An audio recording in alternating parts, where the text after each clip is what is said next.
ان کے عذاب کے اوپر ان کا ایک اور عذاب، بتا ان کو دگنا عذاب دیں گے۔ ایک تو آپ دیکھیں دوزخ کا عذاب کا سن کے ہی جان روح فنا ہو جاتی ہے، یہاں پہ اللہ اگلی نسلیں دیکھیں کہاں جا رہی ہیں، ان کی ذمہ داری کس کے سر کے اوپر آئے گی؟ کون اس کی ابھی بڑا وقت ہے توبہ کر لو گے، اللہ نے تو خود کہا ہے کہ وہ سب معاف کر دے گا۔ پھر نضر بن حارث، یہ ایک بہت بڑا بزنس مین تھا مشرکین مکہ میں، تو وہ کیا کہتا تھا تجارت کی غرض سے نا ڈیفرنٹ جگہوں پہ جاتا تھا، تو ملک فارس جو تھا وہاں پہ بھی اس کی تجارت کے لیے جاتا تھا۔ وہاں سے اس نے کیا کیا کہ ناچنے گانے والی عورتیں، غور کیجئے گا، نضر بن حارث فارس سے ناچنے اور گانے والی عورتوں کو ہائر کر کے مکہ لے کے آتا ہے۔ کیوں لے کے آیا؟ کہ تاکہ جو نئے نئے ینگ بچے اسلام کی طرف آتے تھے نا، وہ ان کے پیچھے ان کو لگاتا تھا تاکہ ان کو اسلام سے دور کر سکے۔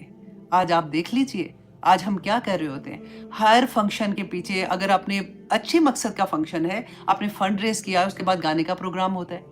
آپ شادیوں پہ دیکھ لیجیے اس کے بعد کیا ہوتا ہے، اس میں ناچ گانوں میں کیا ہوتا ہے، ہمارے گھر کی بچیاں ڈانس کر رہی ہوتی ہیں، گھر کے بچے ڈانس کر رہے ہوتے ہیں، ان کے دوست سب ڈانس کر رہے ہوتے ہیں۔ یہ چیزیں پتہ ہے ہٹ تب کرتی ہیں جب ایگزامپل سامنے آتی ہے، اور ہر طرح سے میں کوشش کرتی ہوں کہ ریلیٹ کر کے آپ کو بتا سکوں، جو ہم کہتے ہیں نا اس میں کیا ہے، اب ڈرامے دیکھنے میں کیا ہے، یہ ایک چیز کوئی نہیں چھوٹتی ہے، سازا یہ نہیں چھوٹتی ہے۔ بٹ ڈرامہ تو بہت اچھا تھا، وہ سبق اموز ڈرامہ تھا۔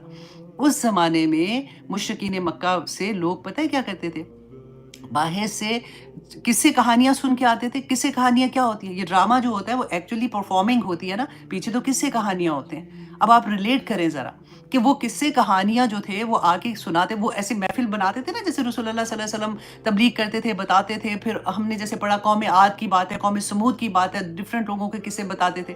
تو یہ کیا کرتے تھے، یہ اپنے آباء و اجداد کے قصے اور یہ سارے لے کے وہاں سے سیکھتے تھے، اور پھر یہ اکٹھے ہو کے ایسے ہی مجلس بناتے تھے، کہتے تھے یہ دیکھو جی یہ کیا قصے بتا رہے ہیں، ہمارے قصے دیکھو، ہم تو اتنے اچھے قصے اور اتنے فن والے قصے اور اس طرح سے بیان کر رہے ہیں۔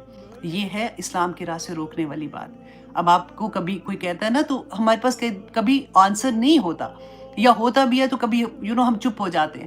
تو اللہ سبحانہ تعالیٰ نے ان دونوں چیزوں کو کہا کہ وَصَدُّوا عَن سَبِيلِ اللَّهِ، کہ اللہ کے راستے سے روکتے تھے، زِدْنَاهُمْ، کہ ہم زیادہ کریں گے، عذاباً، عذاب فوق عذاب، ان کے عذاب کے اوپر ان کا ایک اور عذاب، بتا ان کو دگنا عذاب دیں گے۔ ایک تو آپ دیکھیں دوزخ کا عذاب کا سن کے ہی جان روح فنا ہو جاتی ہے، یہاں پہ اللہ سبحانہ تعالیٰ فرما رہے ہیں ان کو دگنا عذاب دیا جائے گا۔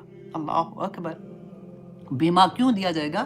بیما کانو یفسدون، کہ وہ فساد کرتے تھے۔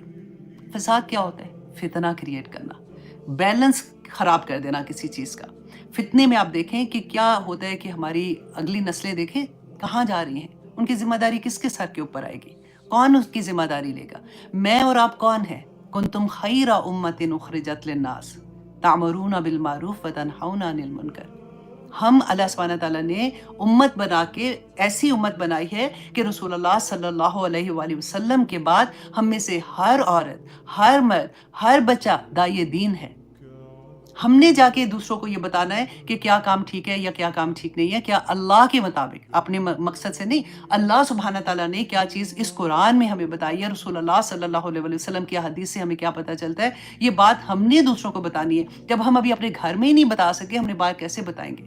آنیسٹلی دل دہل جاتا ہے جب ہم ایسی بات کو انڈرسٹینڈ کرتے ہیں۔ وہ ہوتا ہے نا کہ اوپر پردہ ڈال دیا، اچھا ٹھیک ہے ہو جائے گا، ماں کی دعا تو لگتی ہے نا، کوئی بات نہیں، اب ہمیں بھی تو کسی کی دعا لگی ہے تو کوئی نہیں، ٹھیک ہو جائے گا، ٹھیک ہو جائے گا، اب اتنے تو کام کیا ہے۔ ایسی ہم اپنے آپ کو تسلیاں، کمبخت شیطان دلاتا ہے تسلیاں کہ تم سکون سے رہو، امتحان کا بھی ٹائم کوئی نہیں، ابھی کوئی نہیں ہے امتحان کے، کہاں پیپر میں بیٹھے ہوئے ہو؟ بیٹھے ہوئے کو ہلائے گا وہ کہ نہیں کوئی ابھی ٹائم بڑا ہے، ابھی تو قیامت کا کوئی ڈیٹ آیا ہے تمہارے پاس کہ اتنے دن کے بعد قیامت آنی ہے، یا اتنے مہینے کے بعد، یا اتنے سال کے بعد؟ اللہ نے اپنے پاس رکھا، تم نے ویسے ہی چلے جانا، اس کے بعد کیا؟ ابھی تو آثار بھی کوئی نہیں آئے اس طرح والے، جو آثار آئے ہیں نا اس کے بعد تو ابھی یہ والے آنے، وہ کوئی آئے کوئی نہیں، قیامت آنی ہے، ابھی بڑا وقت ہے، توبہ کر لو گے، اللہ نے تو خود کہا ہے کہ وہ سب معاف کر دے گا، تو آئے گا وقت تو پھر توبہ بھی کر لیں گے۔ ابھی تو فن کر لو، اتنی بوریت زندگی میں فالتو بیٹھے بیٹھے ہم تو ڈپریشن ہونا شروع ہو گیا میری زندگی سے، I have to go outside, I have to do something. یہ سارا کچھ شیطان کا بخت کراتا ہے۔